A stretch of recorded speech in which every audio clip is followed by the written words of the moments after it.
The Lord of the Rings, Whispers of Middle-earth. A whisper in the night. My dearest friend, as you prepare to drift into the realm of dreams, I have a magnificent tale to share with you. A story so captivating that it has enchanted generations, passed down through time like a precious gem. Tonight, we embark on an extraordinary journey together, one that will take us through ancient forests, across misty mountains, and into the very heart of courage itself. But before we begin, I must warn you, this is no ordinary bedtime story. This is a tale of friendship so pure it can overcome the darkest of evils, of courage found in the smallest of hearts, and of hope that burns bright even in the blackest of nights. As you listen, you'll discover hidden treasures within the story, secret wisdom that only reveals itself to those patient enough to journey to the very end. And you, my friend, have been specially chosen to hear this tale in its entirety.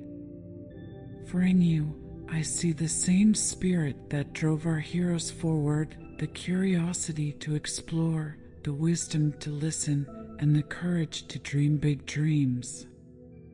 The Shire's hidden secret. Picture, if you will, a place of rolling green hills and cozy underground homes with perfectly round doors. This is the Shire, home to the hobbits, remarkable little folk about half our size, with curly hair atop their heads and warm, woolly fur on their feet. They're known for their love of comfort, good food, and the simple pleasures of life. But there's one hobbit home that holds a secret, one that will change the fate of the entire world. Bag End, the grandest hobbit hole in Hobbiton, belongs to Bilbo Baggins, a peculiar hobbit known for his unusual adventures.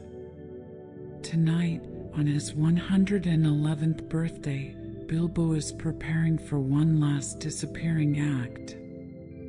Let me tell you about young Frodo Baggins, Bilbo's nephew and heir. With dark curly hair and bright blue eyes that seem to sparkle with hidden wisdom, Frodo has always been different from other hobbits.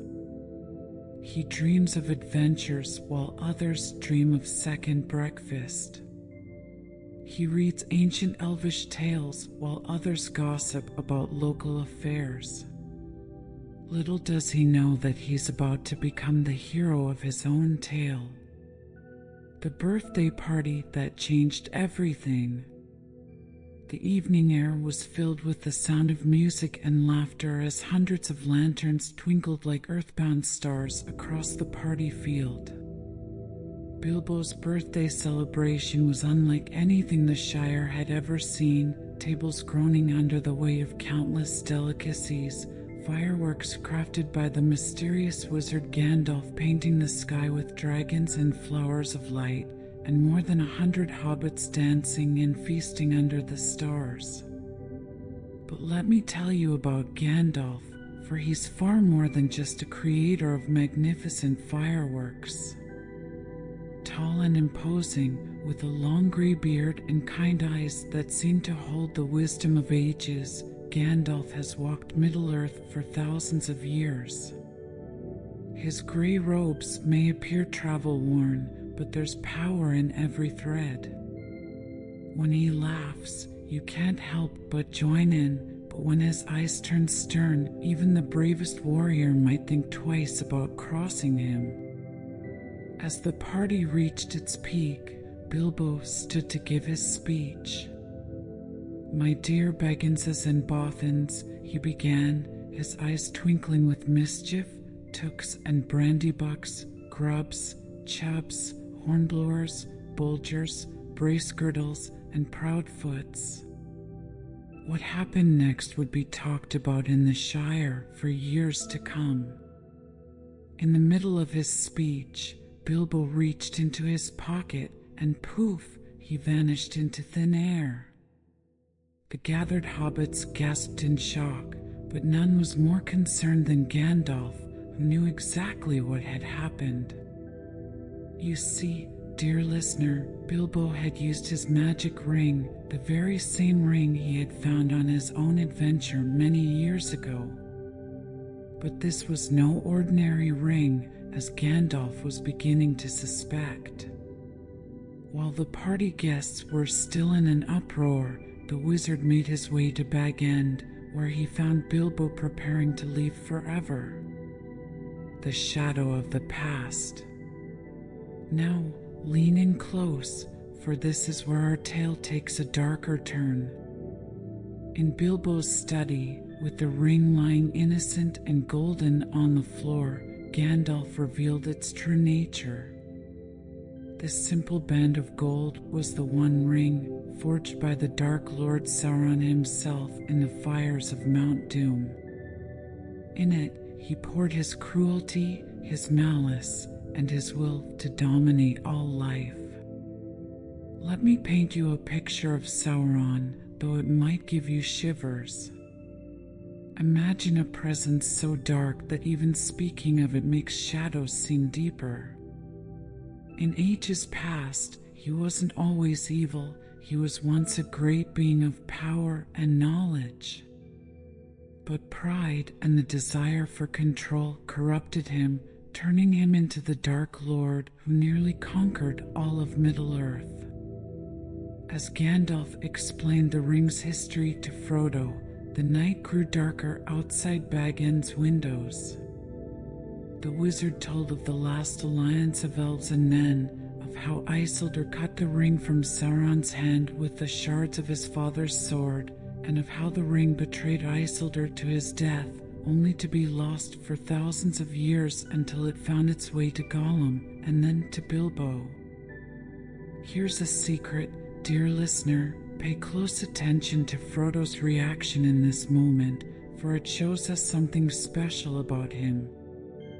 While many would be tempted by the ring's power or run from such a terrible responsibility, Frodo's first thought was for the safety of his beloved Shire. The road begins. The next morning dawned gray and cool, but something had changed in the Shire. The air felt different, as if the weight of the world had suddenly pressed down upon this peaceful corner of Middle-earth. Frodo began preparations for his departure, but he wouldn't be going alone. Enter Samwise Gamgee, and oh, what a wonderful character he is. Sam, with his round, honest face and hands rough from tending gardens, might seem simple at first glance. But in him burns a loyalty fiercer than dragon fire and a heart purer than mithril. Caught eavesdropping under Frodo's window, Gandalf appointed him as Frodo's companion, though truth be told, wild horses couldn't have kept Sam from following his master. But they weren't the only hobbits drawn into this adventure. Let me tell you about Meriadoc Brandybuck, married to his friends, and Peregrine Took, known as Pippin. Merry, with his clever mind and talent for organization, and Pippin, whose youthful enthusiasm often outpaced his common sense, would soon join our party of travelers. As they prepared for their journey, strange things began happening in the Shire. Dark riders were seen asking questions about Baggins. Shadows seemed to move of their own accord. And in the distance, wolves howled where no wolves had been seen for generations. First encounters with darkness. Imagine, if you will, a warm September evening turning suddenly cold, as if winter had reached out its icy fingers too soon. Our four hobbits, Frodo, Sam, Merry, and Pippin, had barely left the comfort of the Shire when they encountered their first true danger. The sound came first, the clip-clop of heavy hooves on the road, but somehow wrong, somehow threatening. Then came the feeling, a creeping dread that made even the trees seem to hold their breath. The black rider who appeared on the road was like a piece of night-given form. Taller than any man, cloaked in darkness so deep it seemed to swallow the light around it. But let me tell you something fascinating about these terrible creatures. They were once great kings of men, 9 of them, who were given rings of power by Sauron. Their desire for power and immortality corrupted them, turning them into the Nazgul, the most terrible servants of the Dark Lord. Our clever hobbits hid beneath the roots of an ancient tree, hardly daring to breathe. The air grew chill, and a strange scent like decay filled their nostrils. The Black Rider stopped directly above their hiding place, turning its hooded head this way and that, sniffing the air like a terrible hunting hound. You see, the Nazgul can't see the world as we do. They see shadows and shapes, and they're drawn to the power of the ring like moths to a flame. In this moment, something extraordinary happened. The ring, sitting in Frodo's pocket, grew heavy and cold. It wanted to be found. It wanted to return to its master. Frodo felt an overwhelming urge to put it on, to disappear. But then, carried on the wind, came the sound of singing. Clear voices raised in joy, speaking of starlight and ancient woods. The elves were coming. The Black Rider retreated into the shadows, and soon our hobbits found themselves in the company of Gildor and his people, high elves journeying to the western shores. Let me describe these magnificent beings to you, tall and fair, with a light that seemed to shine from within, their movements as graceful as flowing water. Their laughter was like silver bells, but their eyes held the wisdom of thousands of years. That night, safe in the company of the elves, Frodo learned more about the danger pursuing him. Gildor spoke in riddles, as elves often do, but his message was clear. The enemy was moving, and the hobbits were not as secret in their departure as they had hoped. A friend in the shadows. The village of Bree was unlike anything our hobbits had ever seen. Picture wooden houses looming 3 stories high, their upper floors jutting out over narrow, muddy streets. The prancing pony inn stood at the heart of the village, a warm light spilling from its windows into the rainy night. But even here, far from the Shire, danger lurked. In the corner of the inn's common room sat a stranger, a man whose weathered cloak had seen many miles. His boots were caked with dried mud, and his dark hair fell in unkempt waves to his shoulders. But it was his eyes that caught attention, gray as a storm-laden sky and just as deep, watching everything from beneath the shadow of his hood. This was Strider, though that wasn't his true name. Let me tell you about this mysterious ranger, for he is one of the most important characters in our tale. Beneath his rough exterior lay nobility as ancient as the kingdoms of men. His true name was Aragorn, son of Arathorn, and through his veins flowed the blood of Numenor, the greatest kingdom of men that ever existed. But nobility wasn't his only inheritance. Aragorn carried with him a broken sword, the shards of Narsil, the very blade that cut the ring from Sauron's hand thousands of years ago. He also bore a burden as heavy as Frodo's, though different in nature, the weight of his ancestry, the responsibility to either reclaim his throne or remain forever in the shadows.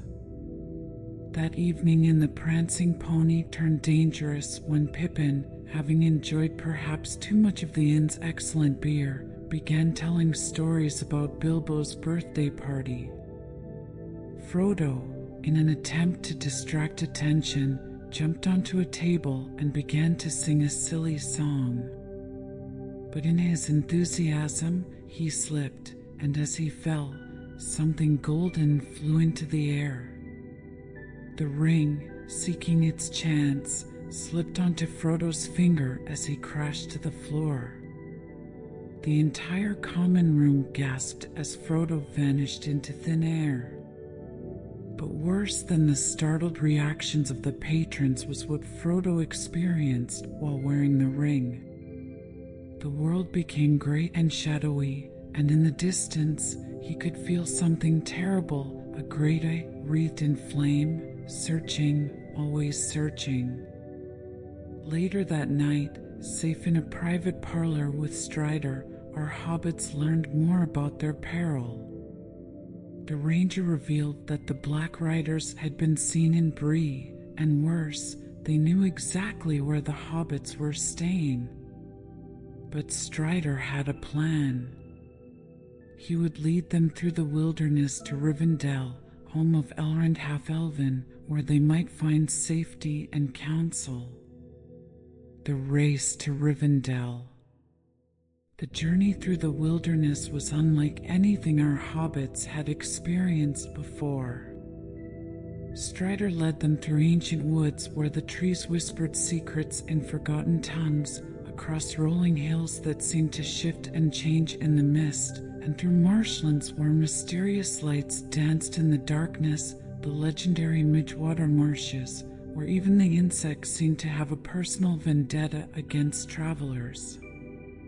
Let me tell you about one particular night, a night that would change everything.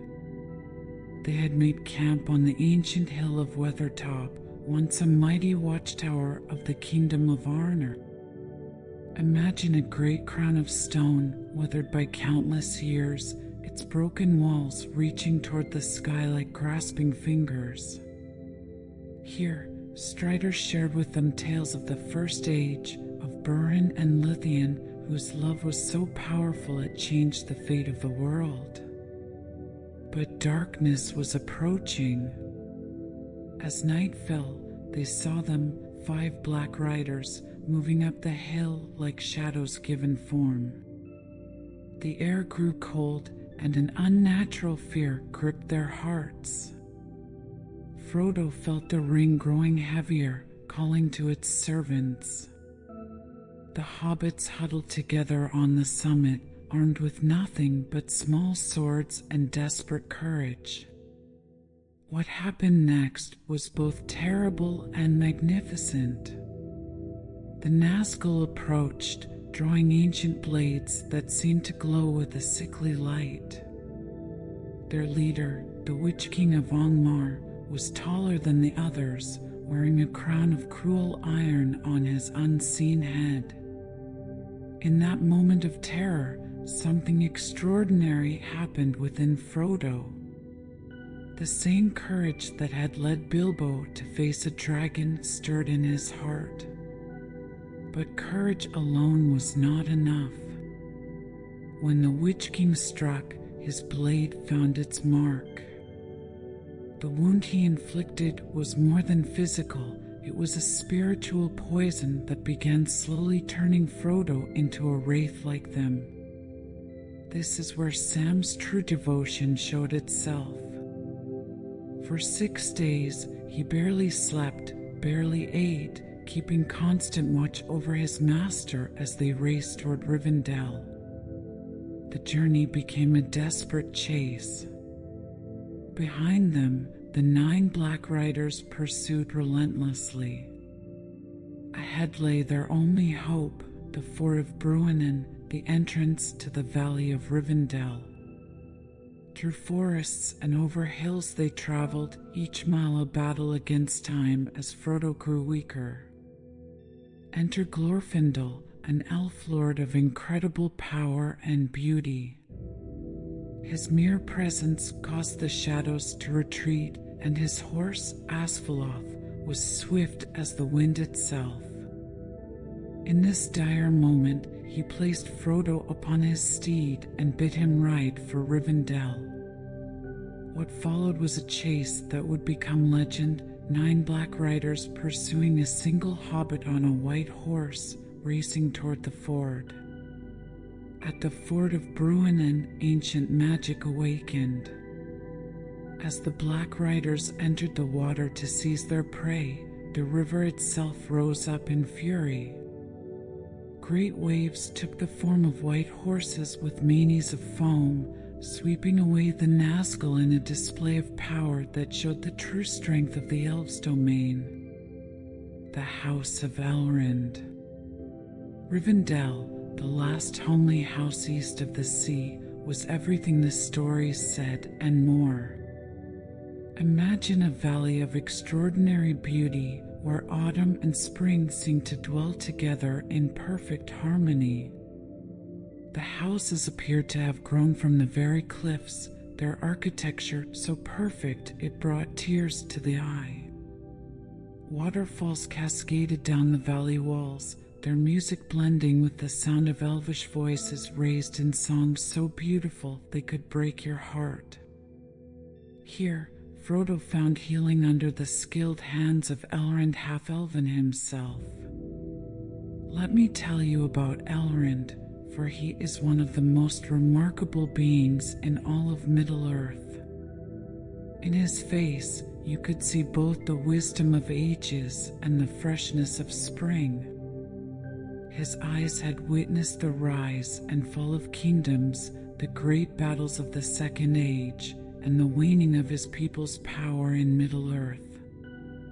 During Frodo's recovery, our other hobbits explored the wonders of Rivendell. Bilbo was there too, spending his retirement among the elves, working on his books and songs.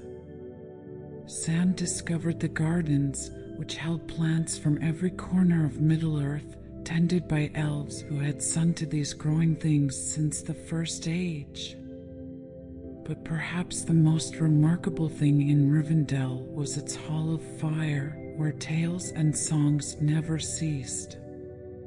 Here, our friends heard the old stories come alive, tales of Búrin and Lúthien, of Turin-Turambar, and of Gil-galad the Elven King. In this hall, time seemed to stand still, and the weight of the ring felt lighter, if only for a while. Yet even in this paradise, they could not escape the growing darkness in the world. News arrived daily of trouble in distant lands, of wolves howling in the night, of orcs multiplying in the mountains, and of strange creatures walking abroad. The time had come for the free peoples of Middle-earth to decide the fate of the ring. The council that changed the world. The morning of the council dawned clear and cold, the autumn sun casting long shadows across Rivendell's terraces. Picture, if you will, a semicircle of the most remarkable beings in Middle-earth, each carrying the weight of their people's hopes and fears. Let me introduce you to each of them, for every person at this council would play a crucial role in the events to come. First, there was Elrond himself, presiding over the council from a great carved chair. Beside him sat Gandalf, no longer in grey, but wearing pure white robes, though that tale would come later. Frodo sat nervously, feeling very small among such great company. There was Gloin the dwarf, an old friend of Bilbo's, his white beard nearly touching the floor, gold chains glinting in its braids. With him was his son Gimli, whose fiery red beard and sturdy frame spoke of dwarven strength and pride. Their news was grave. Messengers from Mordor had come to the lonely mountain, seeking information about hobbits and a ring. From the distant woodland realm came Legolas, son of King Thranduil. His golden hair and light step marked him as a wood elf, though his eyes held the ancient wisdom of his people. His news was equally troubling. The creature Gollum, whom Gandalf had questioned about the ring, had escaped from the elves' custody. And then there was Boromir of Gondor, a proud man with the bearing of a great captain. His journey to Rivendell had been long and perilous, guided only by a dream that spoke of Isildur's bane and halflings. As he spoke of Gondor's struggles against the forces of Mordor, his voice carried both pride and desperation. Here was a man who had seen the shadow growing and fought against it all his life. The council lasted many hours, and many secrets were revealed. Gandalf spoke of his discovery of the ring's true nature and of his imprisonment by Saruman the White, who had fallen to darkness and now sought the ring for himself. He told of giant eagles rescuing him from Saruman's Tower of Orthanc and of his race to warn Frodo. But the most dramatic moment came when Boromir spoke of using the ring against Sauron. His voice was compelling as he painted a picture of hope, the weapons of the enemy turned against him, Gondor rising again to its former glory.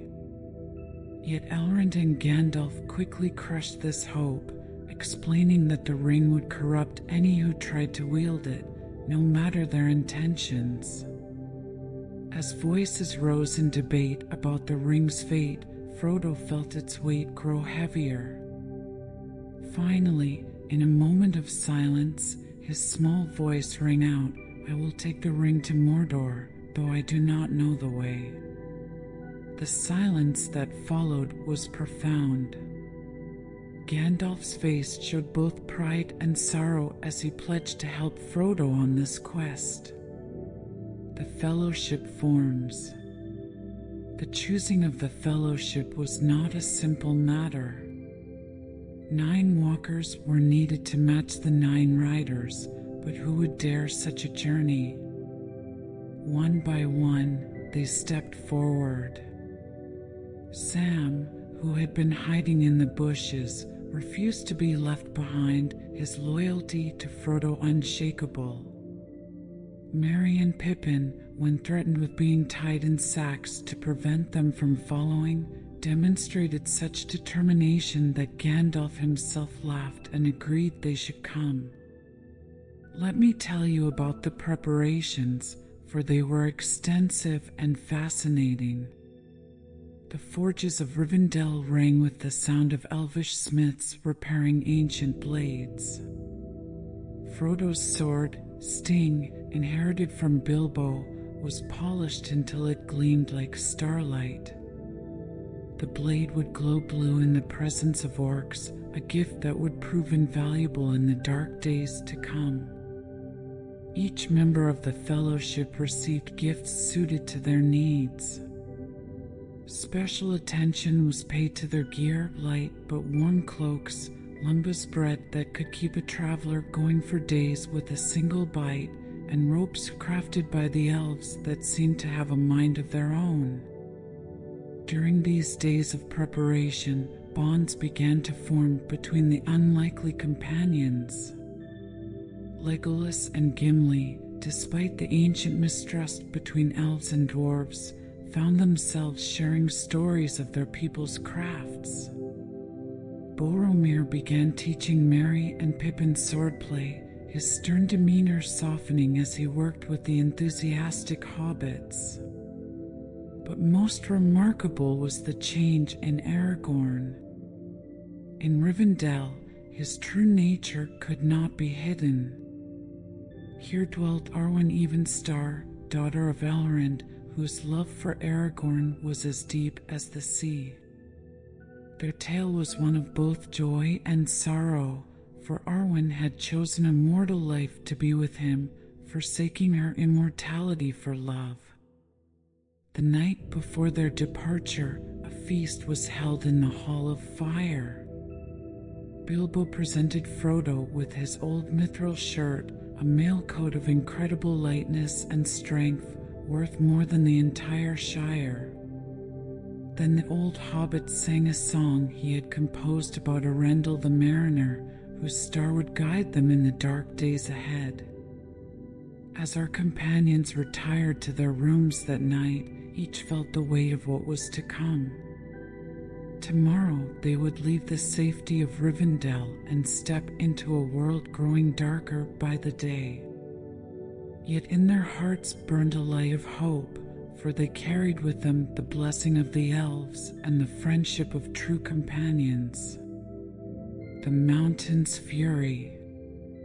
The journey south from Rivendell was at first uneventful, but as they approached the misty mountains, the world around them began to change.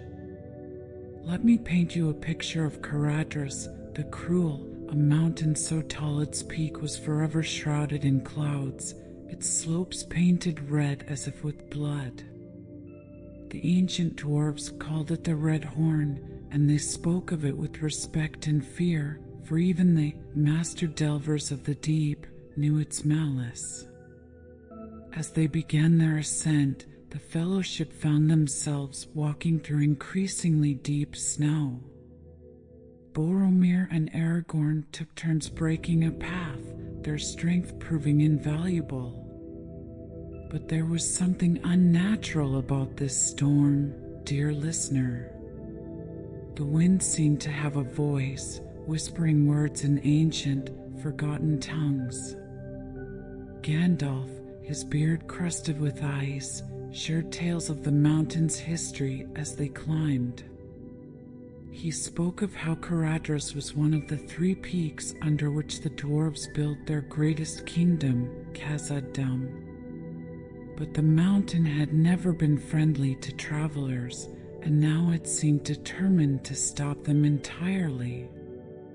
Picture this moment. The 9 companions huddled against a sheer cliff face as the storm raged around them. The hobbits, despite their hardy nature, were nearly frozen. Legolas alone walked easily on top of the snow, a gift of his elvish nature, his keen eyes searching the white void ahead. It was he who first heard it, a deep, cruel voice in the wind. "This is no ordinary storm," Gandalf shouted above the wind. "This is the malice of Caradhras, or perhaps something darker stirring it against us." The wizard raised his staff, his voice ringing out in words of power that challenged the mountain itself. But Caradhras responded with renewed fury. A lightning bolt struck the cliff above, bringing down an avalanche of snow and stone. Only Legolas's quick reflexes saved them as he pulled Gandalf back from the edge just in time. The fellowship found themselves buried in snow, and it was only through Boromir and Aragorn's strength that the hobbits were dug out, nearly frozen but alive. It was Gimli who spoke what they all began to fear: "We cannot go further tonight. This will be the death of the halflings." The dwarf's eyes turned thoughtful as he added, "There is another way, though dark and dangerous. Into ancient darkness." The walls of Moria rose before them like the end of the world, sheer cliffs of smooth stone stretching up into the darkness. But more remarkable than the walls was the lake that lay before them, its surface as black as night and as still as death. No one spoke of it, but all felt uneasy about its mysterious depths. Let me tell you about Moria, for it was once the greatest kingdom of the dwarves. Khazad-dûm, they called it, the Dwardelf, a vast network of halls, mines, and chambers carved through the living rock of the mountains. Here, the dwarves discovered mithril, the true silver that was worth 10 times its weight in gold. But they delved too greedily and too deep, awakening something that should have remained sleeping. Finding the door proved to be its own challenge. Moonlight and starlight revealed ancient writings that glowed like pale fire against the stone. Gandalf translated the elvish words, "Speak, friend, and enter." But the solution to this riddle would take precious time to solve, and as they waited, the black waters of the lake began to stir. It was young Pippin who first noticed the ripples, small at first, then growing larger. Something was moving in the depths. But before they could warn the others, Gandalf had solved the riddle. The elvish word for friend, melon, caused the great doors to swing silently open, revealing a darkness deeper than night. They had barely stepped inside when chaos erupted. From the lake, countless tentacles shot out, the Watcher in the water, a creature of unknown depths and ancient malice. Poor Sam had to watch helplessly as one tentacle seized Frodo, lifting him into the air. The Fellowship fought desperately, Boromir and Aragorn slashing at the writhing limbs, while Legolas's arrows found their marks with deadly accuracy. They escaped into the mines, but the Watcher's attack brought down the entrance behind them, trapping them in absolute darkness. Gandalf's staff provided their only light, a small, silvery glow that seemed to make the shadows deeper rather than dispel them. "We now have but one choice," Gandalf said grimly. "We must face the long dark of Moria. Be on your guard, there are older and fouler things than orcs in the deep places of the world." The journey through Moria would take 4 days, each step taking them deeper into the heart of the mountain. The mines were a maze of bridges, stairways, and great halls carved with unimaginable skill. Gimli's eyes shone with pride as he saw the works of his ancestors, vast columns reaching into darkness, halls that could hold thousands, and delicate carvings that had survived centuries untouched. But there was also evidence of the tragedy that had befallen this place. They found dwarven skeletons, their bones still clutching axes and swords, telling tales of ancient battles. The silence was absolute, broken only by their footsteps and the occasional distant drip of water. On their 3rd day in the darkness, they discovered the Chamber of Mizarble, the Chamber of Records. Here, they found the tomb of Balin, Lord of Moria, and a book that told of the dwarves' final days. As Gandalf read from its dust-covered pages, the words chilled their hearts. "They are coming, drums, drums in the deep, we cannot get out." The Bridge of Khazad-dûm. As Gandalf read from the ancient book in the Chamber of Mizarble, a boom echoed through the depths of Moria. Then another and another, drums in the deep, just as the book had warned. Pippin's face went white, for he knew it was his fault.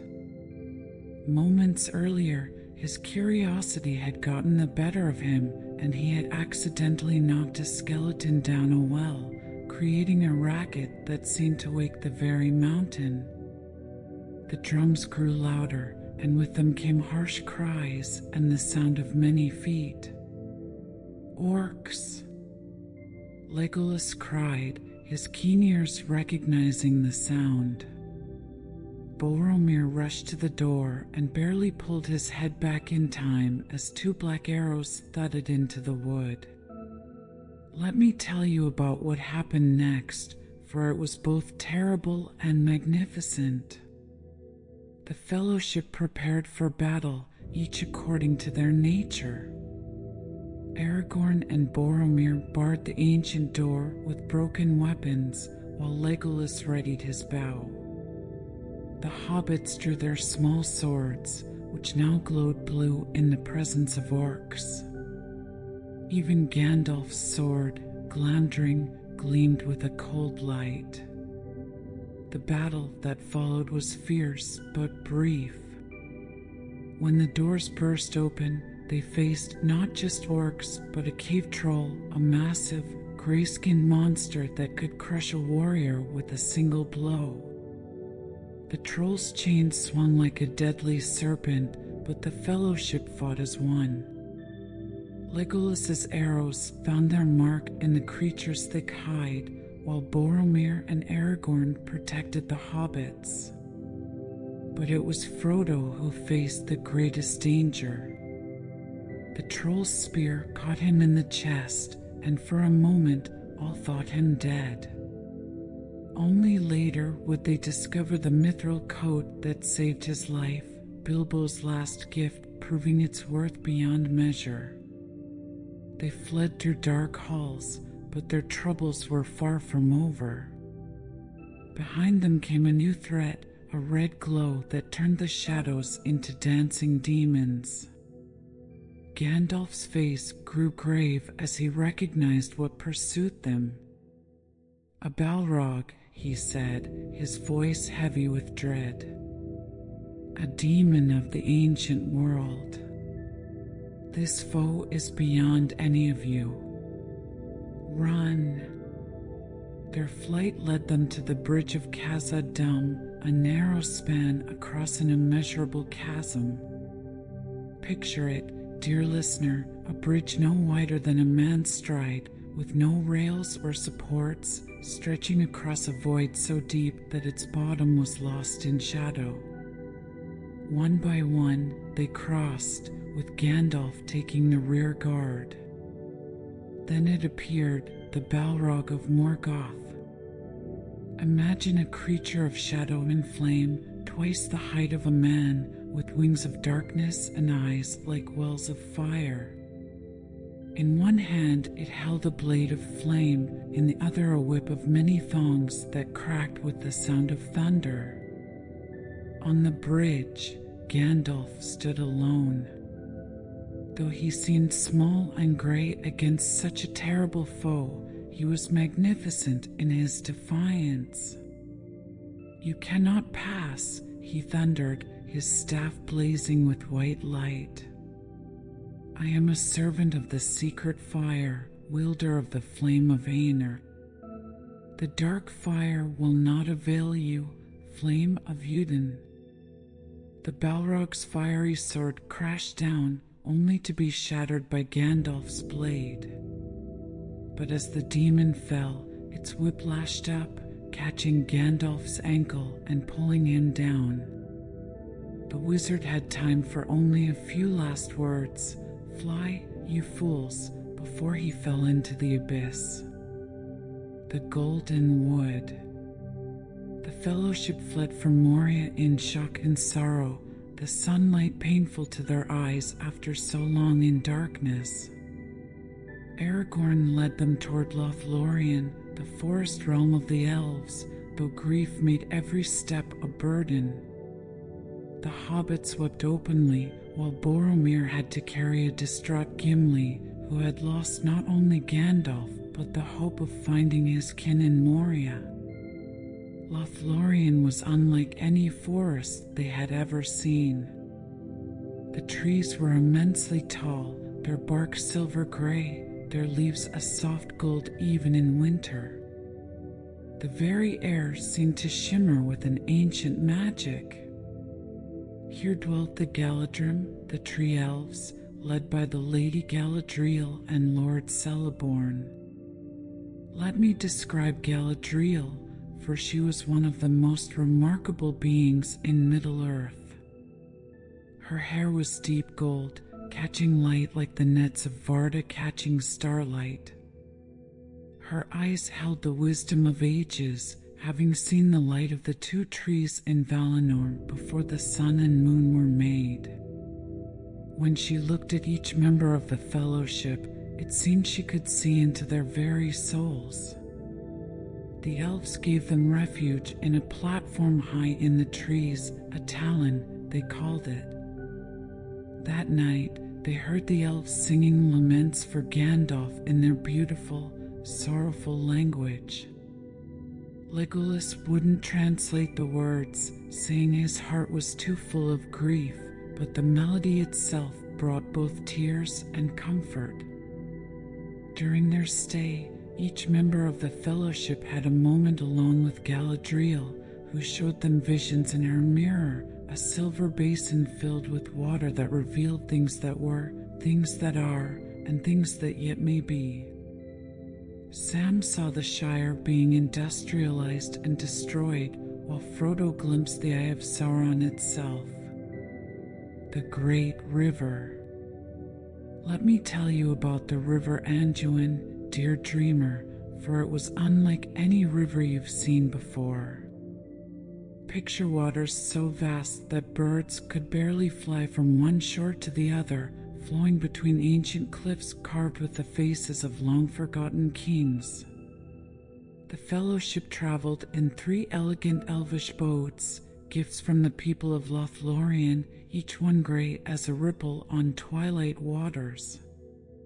In their boats were also gifts from Lady Galadriel, each chosen with remarkable foresight. Sam received a small box containing earth from Galadriel's garden and a single silver nut from a mullein tree. Merry and Pippin were given silver belts, while Legolas received a bough of the Galadrim strung with elf hair. Gimli, when asked about his gift, would only say that he had asked for a single strand of Galadriel's hair, and she had given him 3, a gift beyond all the gold and jewels in Middle-earth. But the river journey was not peaceful for long. Strange creatures began to follow them. Gollum, paddling on a log like a dark little shadow, his large eyes gleaming in the moonlight. And there were other watchers too, dark shapes against the sky that made even Legolas's heart grow cold. The breaking of the Fellowship. The tension within the Fellowship grew as they traveled south. You see, dear listener, the ring's power grew stronger as they neared Mordor. Its whispers became harder to resist, especially for Boromir, whose love for his people made him vulnerable to its false promises of power. At Parth Galen, beneath the ancient hill of Amon Hen, everything changed. Picture a green lawn running down to the water's edge, scattered with the ruins of a forgotten kingdom. While the others made camp, Frodo wandered alone to think, and Boromir followed. Their conversation began gently enough, but soon turned desperate. Boromir's voice grew passionate as he spoke of using the ring to defend his people. When Frodo refused, the proud captain of Gondor changed, as if a shadow had fallen over his heart. Only Frodo's desperate use of the ring saved him, vanishing from sight just as Boromir reached for him with trembling hands. 3 paths diverge. But an even greater danger was approaching. While the Fellowship searched frantically for Frodo, a new enemy emerged from the woods, the Urgai, terrible creatures bred by Saruman to be stronger than orcs and able to run in daylight. They were led by the fearsome Lurtz, his face painted with a white hand, the symbol of Saruman. In the chaos that followed, the Fellowship was scattered like leaves in a storm. Merry and Pippin, showing remarkable courage, drew the Urgai away from Frodo.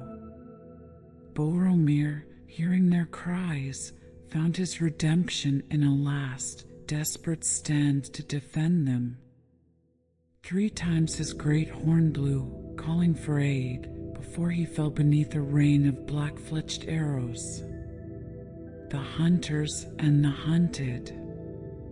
And so our tale divides, like a river splitting around a stone. Sam, showing wisdom beyond his years, guessed Frodo's mind and followed him to the eastern shore. Together, they began their lonely journey toward Mordor. Merry and Pippin were carried away by the Uruk-hai, bound for Isengard and whatever dark purpose Saruman had planned for them. Aragorn, Legolas, and Gimli chose to follow the captured hobbits, beginning an epic chase across the plains of Rohan. Picture 3 hunters running tirelessly beneath sun and stars, the man, the elf, and the dwarf, their friendship growing stronger with each mile. But that, dear dreamer, is where we must pause our tale for tonight. For like all great stories, this one teaches us that even in the darkest times, hope remains if we are brave enough to keep going and wise enough to know we need not go alone. The Riders of Rohan. Let me tell you about the land of Rohan, dear dreamer, where the plain stretches far as the eye can see, like an ocean of golden grass dancing in the wind. Here, our 3 hunters Aragorn, Legolas, and Gimli pursued the Uruk-hai with tireless determination. Each member of this unlikely trio brought their own gifts to the chase: Aragorn's skill at reading the smallest signs in the earth, Legolas's keen elvish eyes that could see leagues ahead, and Gimli's unflagging determination that often surprised his companions. For days and nights they ran, stopping only when darkness made tracking impossible. On the dawn of the 5th day, something changed. The sound reached them first, a thunder of hooves that made the very earth tremble. Aragorn, wise in the ways of the world, bid them wait behind some rocks, for in these troubled times, one could not know friend from foe at first glance. The riders who appeared were like something from an ancient tale, 200 strong, their spears like a forest of silver, their long blonde hair streaming behind them as they galloped. Their leader was Eomer, 3rd Marshal of the Riddermark, and his story was both proud and tragic. His uncle, King Theoden, had fallen under the spell of Saruman through the poisoned words of Grima Wormtongue, and Eomer himself rode in defiance of orders to protect his people.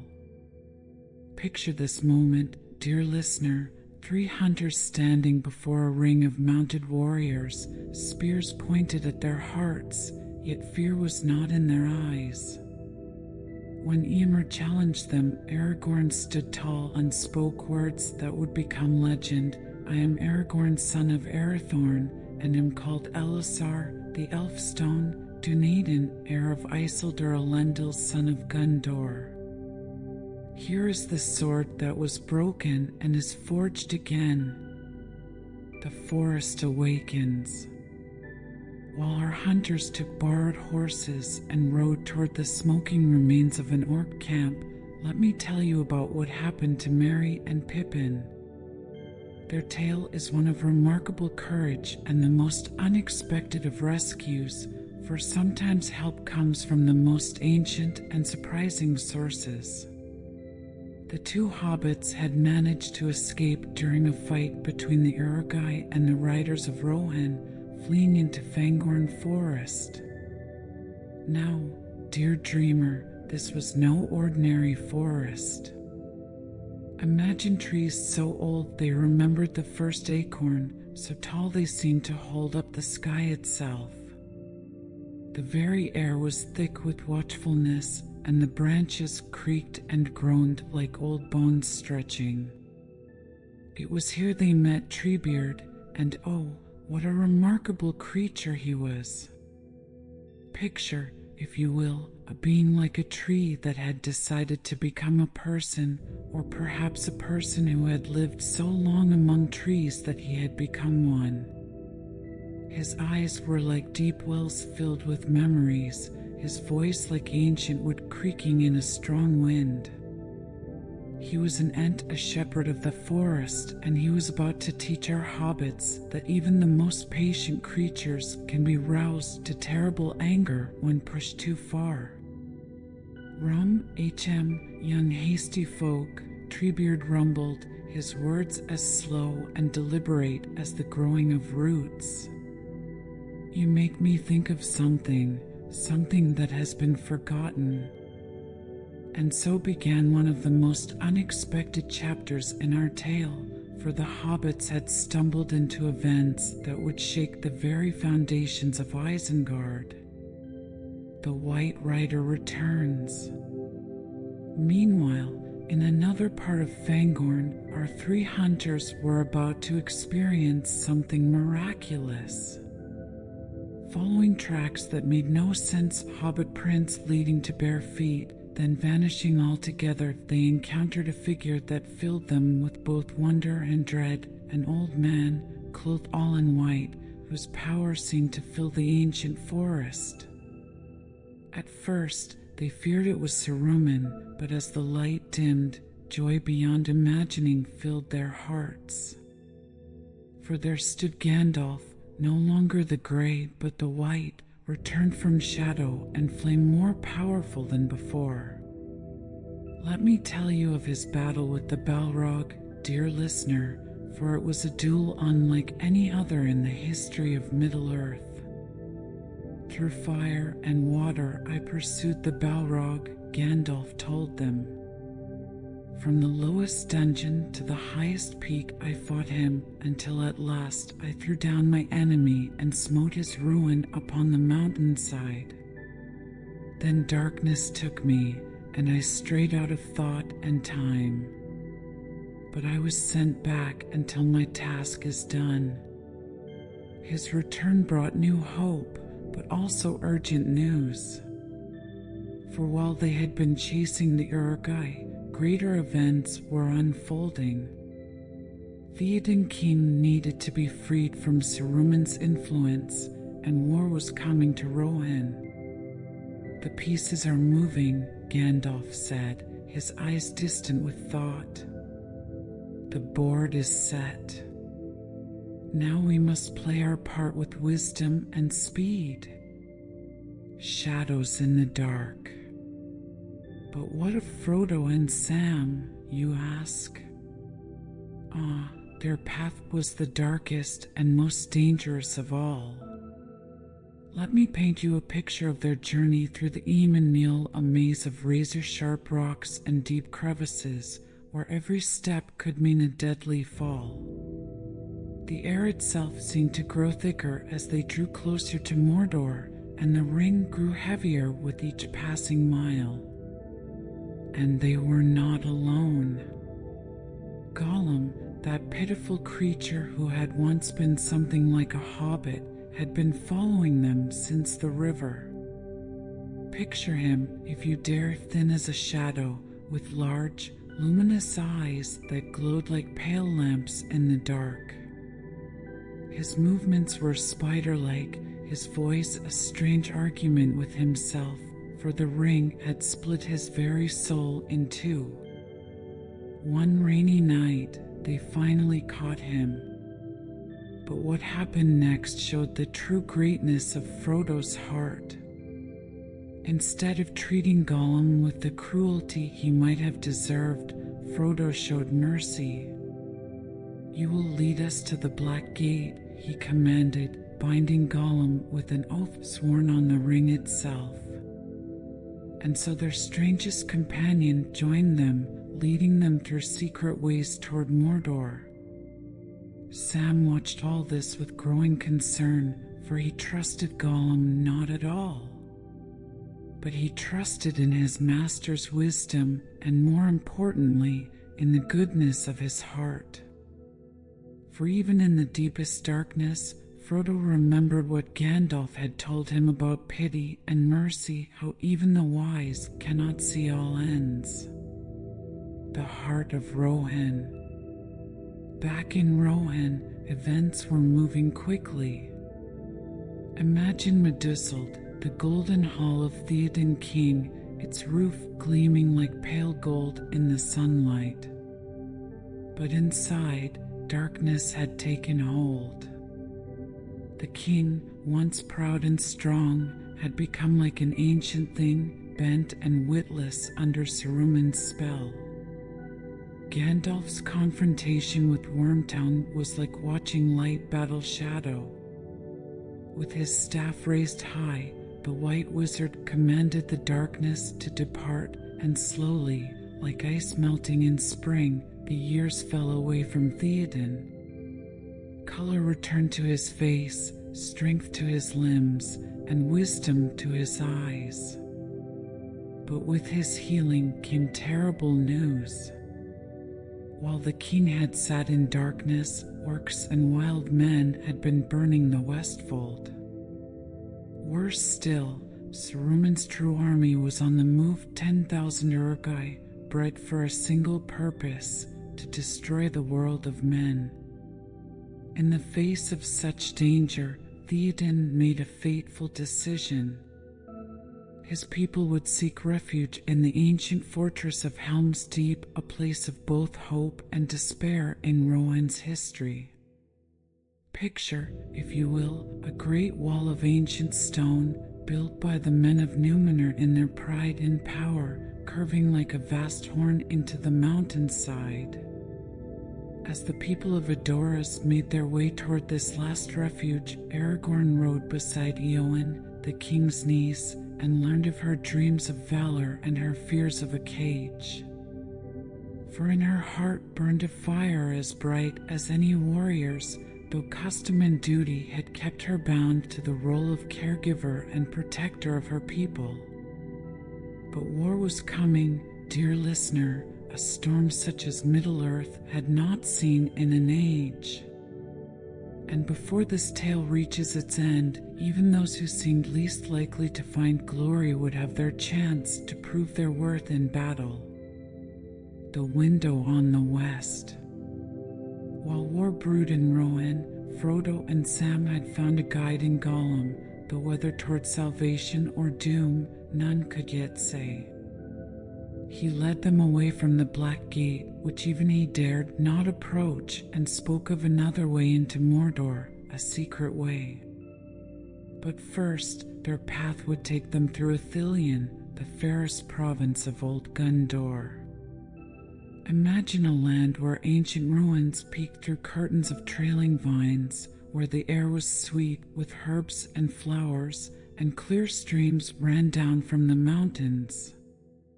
Here, in this last glimpse of beauty before the shadow, they encountered the rangers of Ithilien, led by a man who would play a crucial role in their journey, Faramir, brother of Boromir. Let me tell you about Faramir, for he was different from his brother in subtle but important ways. Where Boromir was like a bright sword, direct and powerful, Faramir was like a keen arrow, thoughtful and precise. His eyes held wisdom alongside courage, and in his heart lived not just the love of Gondor, but the love of lore and music and all things that grow. When he discovered that Frodo carried the One Ring, the weapon that had tempted his brother to madness, Faramir faced a choice that would test his very soul. The law of his land commanded him to bring this mighty gift to his father, the steward of Gondor. Yet in his wisdom, he saw what his brother could not, that this was a chance to show his quality, to prove that not all men are easily corrupted by power. I would not take this thing, he declared, if it lay by the highway. Not were Minas Tirith falling in ruin, and I alone could save her, using the weapon of the Dark Lord for her good and my glory. No, I do not wish for such triumphs. And so, in a hidden cave behind a waterfall, our hobbits found brief rest and unexpected friendship. But Gollum's discovery by the rangers nearly upset all their plans, and dark dreams troubled Frodo's sleep. For the ring's burden grew ever heavier, and the path ahead would lead them into darker places still, through Minas Morgul, up the stairs of Cirith Ungol, and into a darkness that no light had ever touched. The siege of Helm's Deep. The wind howled across the plains of Rohan, carrying with it the scent of rain and the distant rumble of thunder. The people of Edoras had arrived at Helm's Deep, a great fortress nestled against the mountains, a last bastion of defense for the Rohirrim. The walls were ancient, their stones worn but strong, and yet, as the night deepened, even the sturdiest hearts felt the weight of the coming storm. Picture the scene, dear listener. Fires flickered along the battlements, casting long shadows over the faces of men who had known war all their lives. But this night was different. 10,000 Uruk-hai marched under Saruman's banner, bred for war and destruction, their guttural chants echoing through the valley as they approached like a tide of darkness. Theoden, now fully restored to his strength, stood on the wall, clad in armor that gleamed under the faint light of the moon. Beside him were Aragorn, Gimli, and Legolas, each preparing in their own way for the battle to come. But even the courage of these heroes could not dispel the growing sense of doom. Helm's Deep had been besieged before, but never against such overwhelming numbers. Is this truly the end? Theoden wondered aloud, his voice heavy with the weight of a king's burden. What can men do against such reckless hate? But Aragorn, always the source of hope in the darkest times, laid a reassuring hand on the king's shoulder.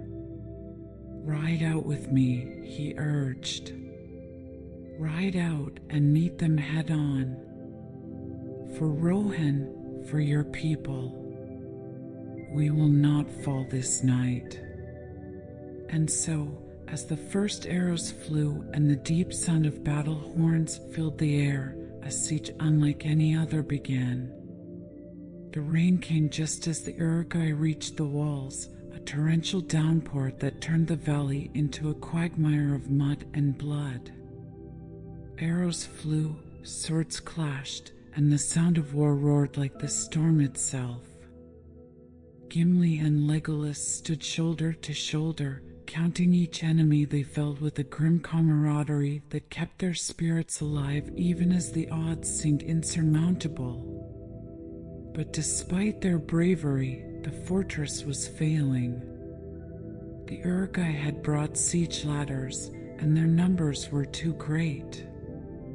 The deeping wall was breached, and the enemy poured into the keep like a flood of iron and death. It seemed all hope was lost. And yet, dear dreamer, hope has a way of returning when least expected. As the dawn broke, a great horn sounded in the distance, deep and echoing like the call of ancient kings. Theoden, inspired by Aragorn's earlier words, mounted his horse.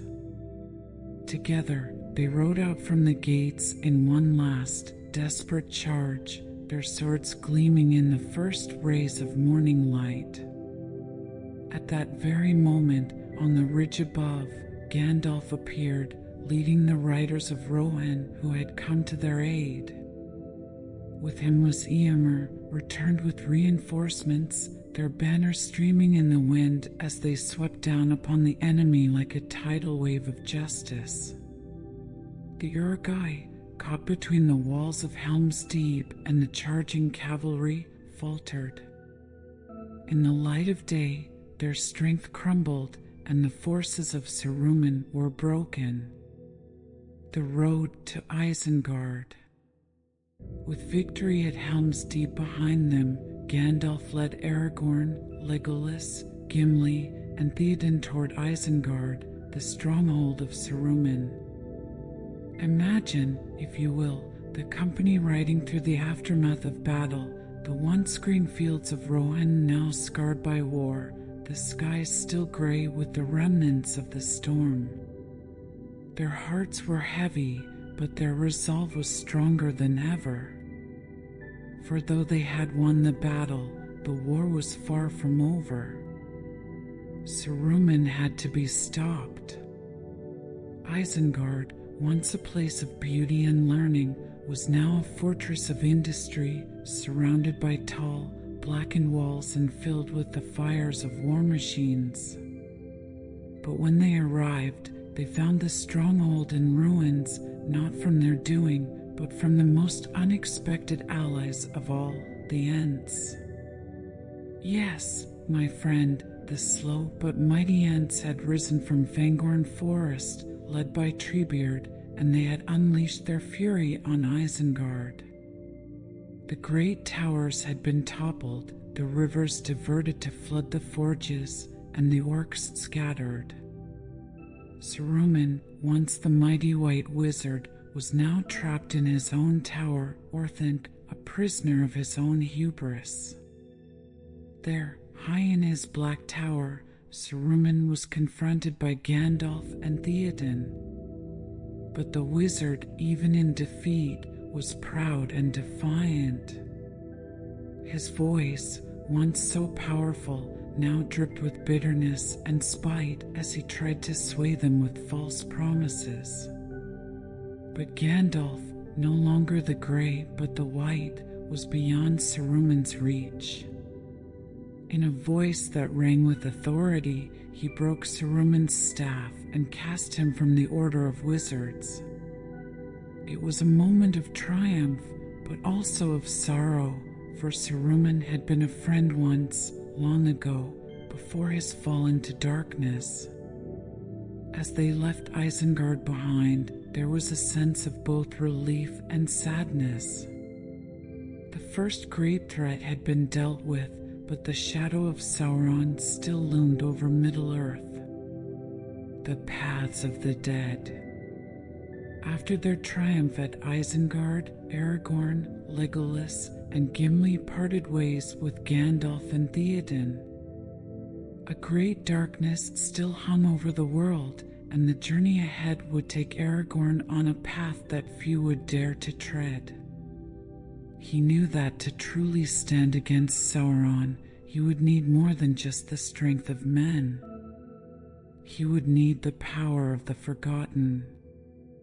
The path led them through the hills and into the dark, shadowed entrance of the paths of the dead. Now, my friend, imagine this, a winding, narrow road carved into the mountains where the air is cold and the silence is deafening. Legend said that only the dead walked these paths, the restless souls of men who had broken their oaths long ago. And yet Aragorn walked forward without hesitation, for in his heart he carried the strength of his ancestors. He was the heir of Isildur, and this path was his to take. Legolas and Gimli followed, though the dwarf was less than pleased. "It is not the place of a living dwarf to walk among the dead," he muttered, gripping his axe tightly as they descended into the darkness. As they ventured deeper, the air grew colder still, and an eerie light seemed to flicker around them. Strange whispers echoed off the stone walls, voices of those long dead, calling, waiting. And then they appeared, spectral figures, pale and transparent, their faces twisted with grief and regret. "You are the heir of Isildur," one of the spirits whispered, bowing before Aragorn. "We are bound to your call." These were the dead men of Dunharrow, bound by an ancient curse for their betrayal long ago. Aragorn, with a voice strong and sure, offered them redemption. "Will you fight for the living? Will you honor your oaths at last?" The dead king nodded, and with that, Aragorn had gained an army unlike any other. The dead would march with him to Gondor to fulfill the oath they had broken so many centuries before. The Siege of Gondor. Meanwhile, far to the south, the city of Minas Tirith stood tall and proud, its white walls gleaming under the pale sun, its towers reaching toward the sky. But as beautiful as it was, Gondor's capital was a city under siege. From the dark lands of Mordor, Sauron had sent forth his armies, countless orcs, trolls, and fell creatures led by the dreaded Witch King of Angmar. Picture the scene, dear listener. The skies above the city were thick with black smoke, as if even the sun had been blotted out by the shadow of Sauron. From every direction, the enemy approached, battering rams at the gates, siege towers rising against the walls, and the terrible sound of the war drums pounding in the distance. It was a symphony of despair. In the midst of it all stood Denethor, the steward of Gondor. His mind, clouded with grief over his son Boromir's death and fear for the future, had become unstable. He was a man consumed by hopelessness, his every word dripping with bitterness. And in his despair, he refused to see the strength still left in his people or the hope that Aragorn's return could bring. But there was another, a light in the darkness, Faramir, Denethor's younger son. Unlike his father, Faramir fought bravely, leading the defense of Gondor, though his heart was heavy with sorrow. Even as the enemy's forces closed in, he held the line with a courage that inspired all who followed him. Yet the battle seemed hopeless. The forces of Mordor were too great, and the walls of Minas Tirith began to crumble under the relentless assault. The great battering ram, Grond, smashed against the gates with a force that shook the earth itself. And then, when all seemed lost, the Witch King of Angmar, the Lord of the Nazgul, entered the city. But even in these darkest hours, hope had not yet forsaken the world. The return of the king. And so, as the fires of battle raged in Gondor, Aragorn made his way south with his newly formed army. Alongside him marched the dead men of Dunharrow, a spectral host that moved in silence but with the unstoppable force of a storm. Their presence struck terror into the hearts of any who beheld them, enemy and ally alike. They reached the river Anduin, where a great fleet of black ships, belonging to the corsairs of Umbar, sailed toward Minas Tirith to reinforce Sauron's forces. But the dead men, driven by their oath, swept over the ships like a tide of vengeance, taking the enemy by surprise. The ships fell to Aragorn, and with them came a new hope for Gondor. Picture the moment, my friend, the battlefield before Minas Tirith was ablaze with war, when suddenly, from the river, black ships appeared. The defenders of the city trembled, thinking that more enemies had arrived to seal their fate.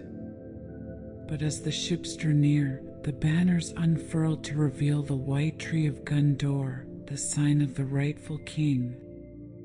Aragorn had returned. With him came the riders of Rohan, led by King Theoden, and together they charged into battle. The clash was fierce, the sound of swords ringing through the air as men and orcs fought desperately. And at the heart of the battlefield, the Witch King faced his destiny. For there, among the chaos, was Eowyn, the niece of Theoden, disguised as a warrior. She stood tall before the Lord of the Nazgul, her sword gleaming in the flickering light of battle. "I am no man," she declared as she drove her blade into his shadowy form. With that, the Witch King of Angmar fell, his power broken forever. The Battle of the Black Gate. With the defeat of the Witch King, the tide began to turn, but the war was far from over. Aragorn knew that they must draw Sauron's attention away from Frodo, who still carried the burden of the ring toward the fires of Mount Doom. And so, a bold plan was made. They would march to the very gates of Mordor itself, not to win by force, but to distract Sauron long enough for Frodo to finish his task. Imagine, if you will, the great host of men, elves, and dwarves standing before the Black Gate of Mordor, a vast iron structure that stretched impossibly high into the darkened sky. The air was thick with the stench of sulfur, and the ground trembled as the gates slowly creaked open. Out poured the armies of Mordor, endless legions of orcs, trolls, and other foul creatures of the dark. The forces of good were vastly outnumbered, and yet they stood resolute, with Aragorn at their head, his sword Andúril gleaming in his hand, a beacon of hope in a world shrouded by darkness. As the armies clashed, it was not strength of arms that would decide the fate of the world, but the quiet struggle happening far to the east, where Frodo and Sam, guided by the twisted Gollum, climbed the perilous slopes of Mount Doom.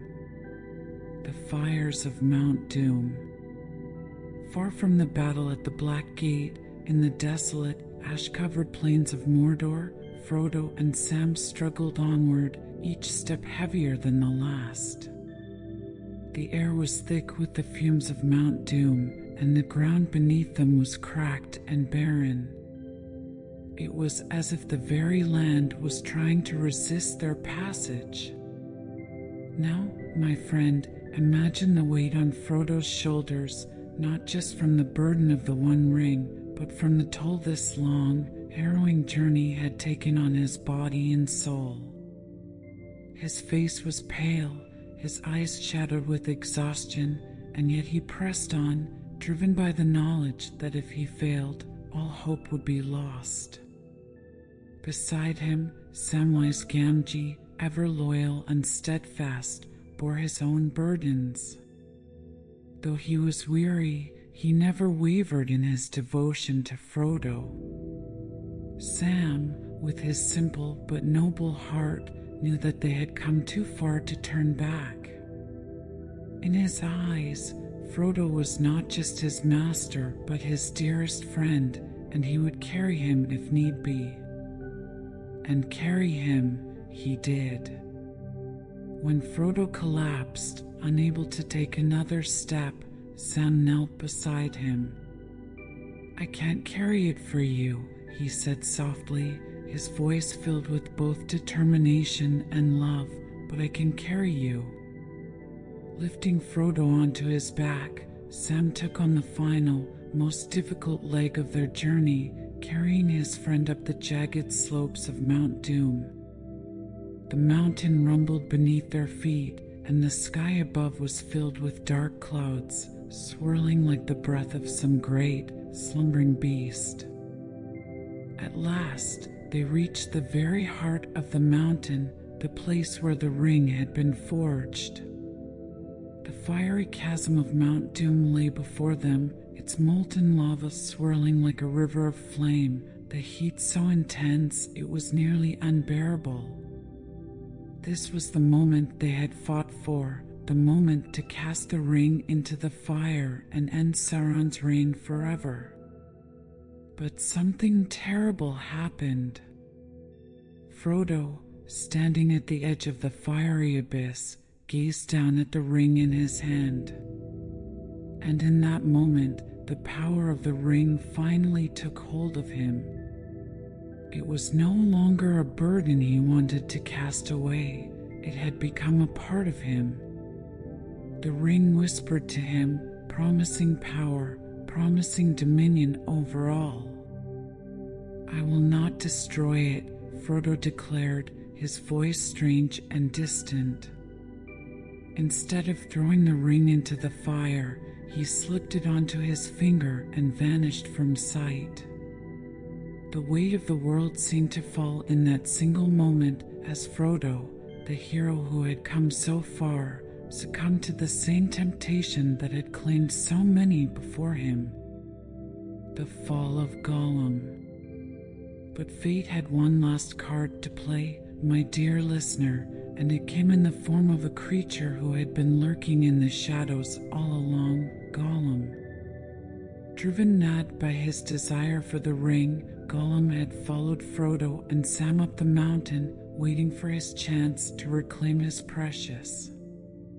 And now, seeing Frodo disappear, Gollum leapt at him with a wild shriek. The two struggled, invisible to the eye, but the battle was fierce.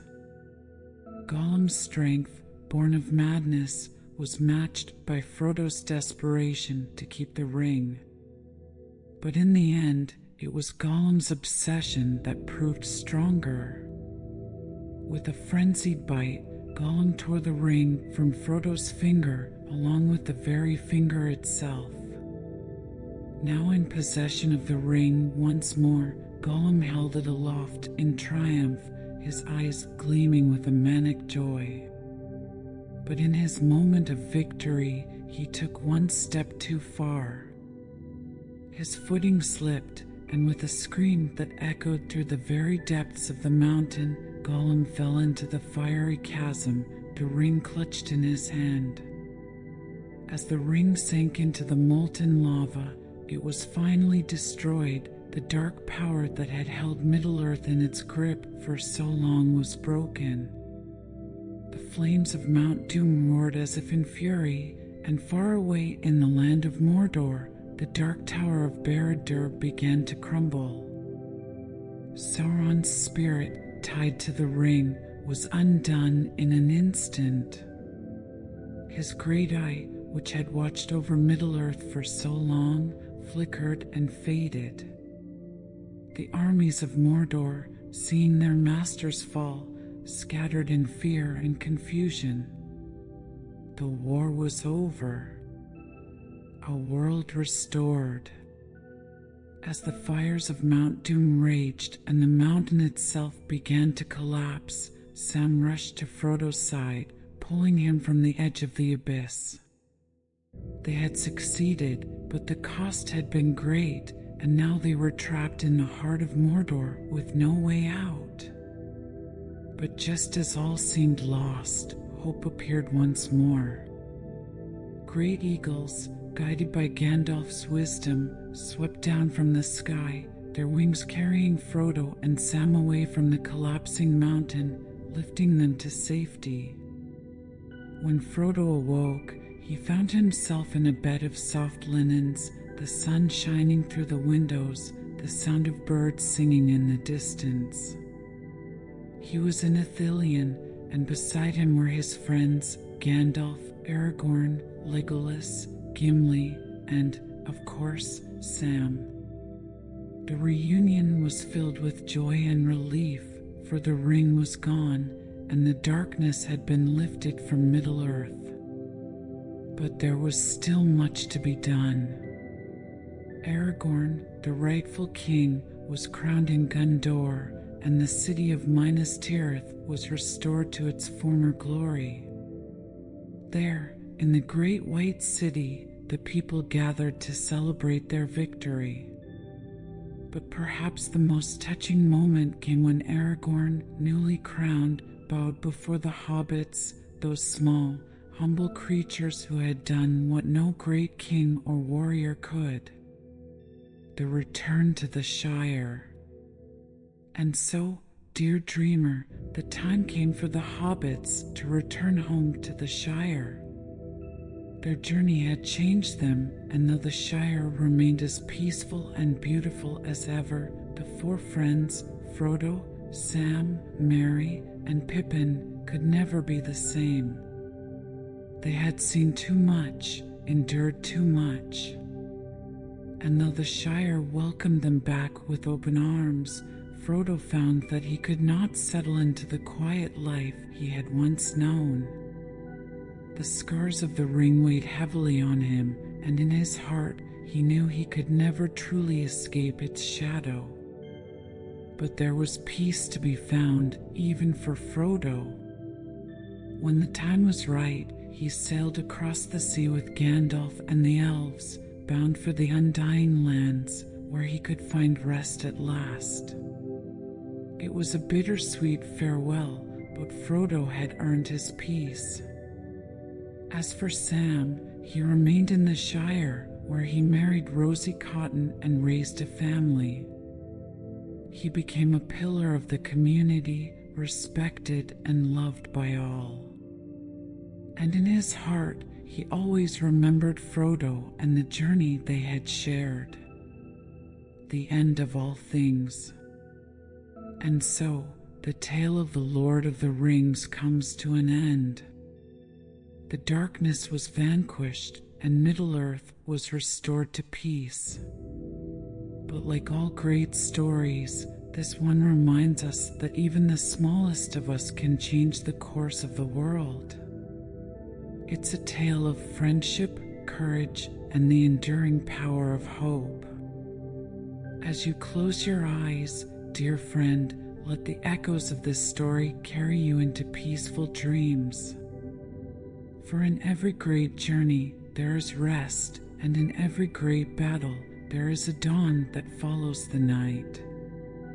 Sleep well, knowing that even in the darkest of times, light will always prevail. Good night.